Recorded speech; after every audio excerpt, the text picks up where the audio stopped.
Ações ou fundos imobiliários, qual dá o melhor retorno? Qual vai te dar o melhor retorno no longo prazo? Qual vai te dar a liberdade financeira mais rápido? E é isso que você vai ver no vídeo de hoje. Primeiro, qual a diferença entre os fundos imobiliários e as ações? Os fundos imobiliários, os FIIs, e as ações são instrumentos de investimento diferentes, cada um com suas características e riscos distintos. Aqui estão algumas das principais diferenças entre os dois. Os FIIs investem principalmente em ativos imobiliários, como imóveis comerciais, residenciais, shoppings, hospitais, entre outros. Os investidores de FIIs se tornam cotistas e têm participações proporcionais nos imóveis do fundo. Por outro lado, as ações representam participações acionárias em empresas. Os acionistas possuem uma fração da empresa, uma parte da empresa. Imagina se você investe na Microsoft. É como se você comprasse um dos computadores que um funcionário específico trabalha ali. Ou então seu investimento contribui para a construção da sala do CEO da Microsoft. E seu investimento faz com que você tenha participação nos lucros e decisões da empresa. Rentabilidade. Os FIIs geralmente oferecem rendimentos periódicos aos cotistas, proveniente dos aluguéis dos imóveis do fundo. Esses rendimentos são distribuídos mensalmente e os fundos imobiliários são obrigados a distribuir 95% da sua receita. Já as ações podem proporcionar retorno de duas formas: através da valorização do preço das ações e dos dividendos distribuídos pelas empresas aos acionistas. Volatilidade. As ações são conhecidas por serem mais voláteis e sujeitas por oscilações diárias no mercado.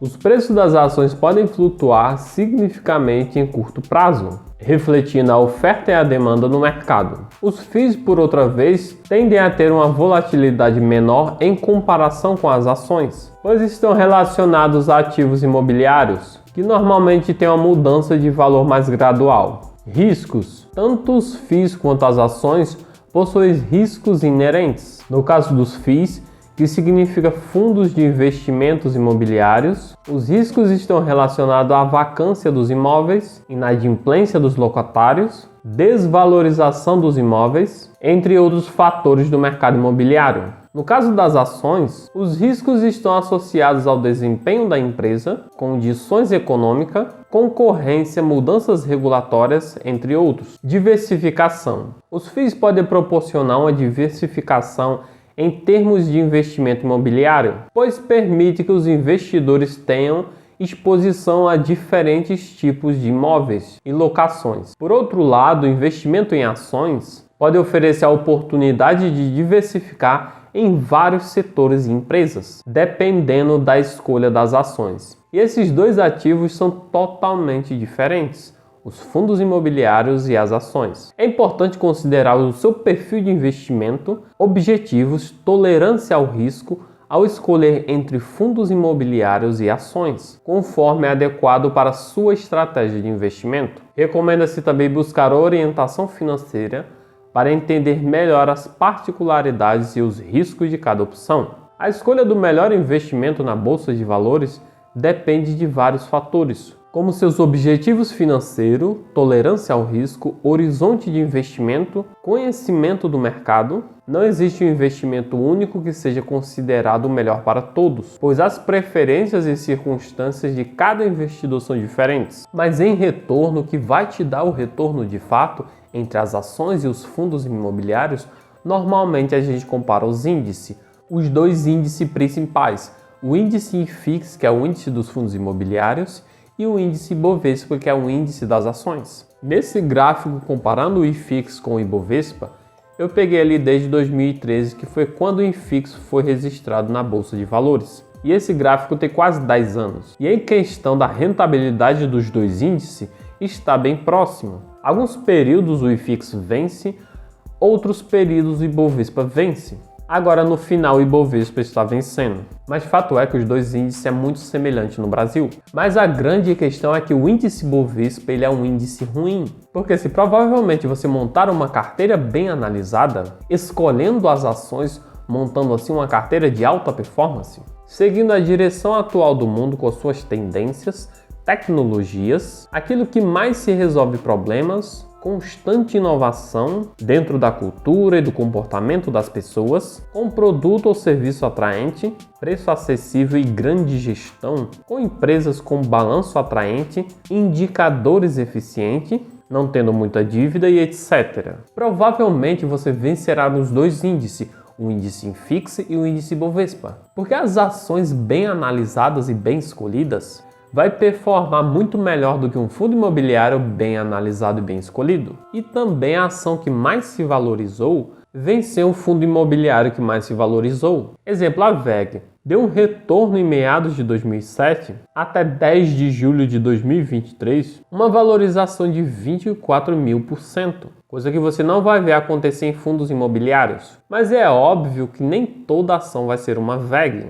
Mas com um portfólio bem diversificado e bem estruturado, provavelmente as chances de acerto na próxima VEG são mais altas. Dois pontos principais que as boas ações vencem os bons fundos imobiliários é que, como os fundos imobiliários são obrigados a distribuir 95% do seu lucro em forma de dividendos para os seus acionistas, não sobra praticamente capital para reinvestir em si mesmo para crescer mais, contrário das ações que tem mais capital para reinvestir em si mesmo e podendo crescer um nível mais acelerado por conta do reinvestimento. E outro ponto é que um produto ou serviço tende a render mais do que um aluguel. Muitos fundos imobiliários são alugados para empresas. Imagina uma laje corporativa é alugada para uma empresa. Ela paga o aluguel do fundo imobiliário? Provavelmente a empresa vai lucrar muito além do aluguel, vendendo seus produtos e seus serviços. Agora vamos ver lá fora nos Estados Unidos, com dados, como se comportou o mercado imobiliário e o mercado de ações, que é um mercado mais desenvolvido e tem uma extensão de período muito maior do que o IFIX, que são os REITs, que são os fundos imobiliários americanos. E nesse gráfico estamos comparando os REITs com o S&P 500, que é as 500 empresas maiores dos Estados Unidos. Aqui a gente já vê que é bem diferente os índices. Os REITs dão uma lavada no S&P 500. Agora tem uma questão que os REITs são um pouco diferentes dos fundos imobiliários do Brasil, porque eles são considerados como empresas e muitos deles são negociados dentro do S&P 500. Mas faz sentido essa comparação com o IFIX, porque o foco dos REITs é o mercado imobiliário. E aqui, mesmo com essa grande diferença entre os REITs e o S&P 500 do mercado americano, permanece o mesmo princípio, porque as ações bem escolhidas, o portfólio bem montado, ele provavelmente vai vencer os índices, tanto o S&P 500 quanto os REITs, porque muitas empresas americanas dobraram o capital investido em muitas vezes, algumas milhares de vezes, coisa que você nunca vai ver em nenhum REITs dando um retorno assim. Amazon, retorno total desde a sua listagem na Bolsa de Valores americana, 800.000%. E foi em várias empresas que aconteceu isso, como na Apple. Imagina você investindo R$100 na Apple, desde lá de trás, em 1992. Hoje você teria 765 mil. Isso é uma multiplicação patrimonial de 7.650 vezes. Isso também aconteceu parecido com a Microsoft, a Google, a Meta, a Tesla, a Berkshire Hathaway, Nvidia e muitas outras empresas americanas. E essas carteiras bem montadas com grandes empresas que vai te dar o melhor retorno no longo prazo. E os grandes investidores como Warren Buffett, Peter Lynch, Louis Barsi não duplicaram seu patrimônio várias vezes com um portfólio concentrado em fundos imobiliários e sim em ações. Peter Lynch, que foi um dos investidores que conseguiu os maiores retornos patrimoniais, chegando em média 29% todos os anos, na administração do fundo Magellan Fidelity, investindo por 13 anos, no período entre 1977 até 1990. Ele transformou 20 milhões de dólares em 1,4 bilhões de dólares. Warren Buffett teve uma média de retorno patrimonial de 20% ao ano nas últimas 5 décadas. As suas lições de vida renderam a Warren Buffett o apelido de Oráculo de Omaha, em referência à cidade do meio-oeste americano que ele vive. Louis Barsi também um retorno gigantesco, que se tornou de um engraxate para bilionário,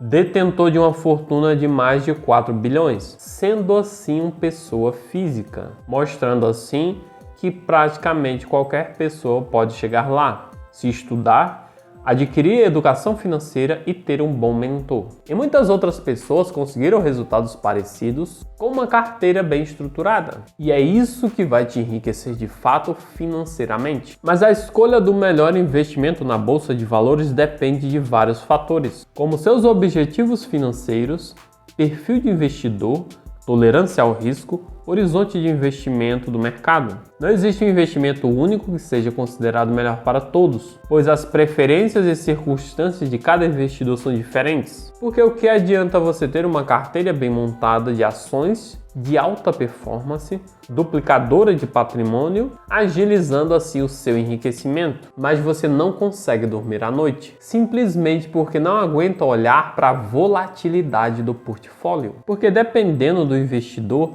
talvez não queira uma carteira tão arrojada e prefira uma carteira mais tranquila com menos volatilidade, para viver com os dividendos, tendo assim mais paz e tranquilidade, mesmo sabendo que vai render menos e sim talvez seja melhor você ter uma carteira mais voltada para fundos imobiliários e renda fixa, e conseguindo assim dormir melhor, porque dinheiro nenhum tem mais valor do que a paz. A prosperidade financeira ela não tem a ver só com dinheiro, porque no mundo tem outras riquezas: Deus, família, amigos, viver bem, viver em paz consigo mesmo. Essa é a verdadeira prosperidade. Conteúdo é esse, pessoal. Se você gostou, deixa o seu like, se inscreve no canal e até o próximo vídeo.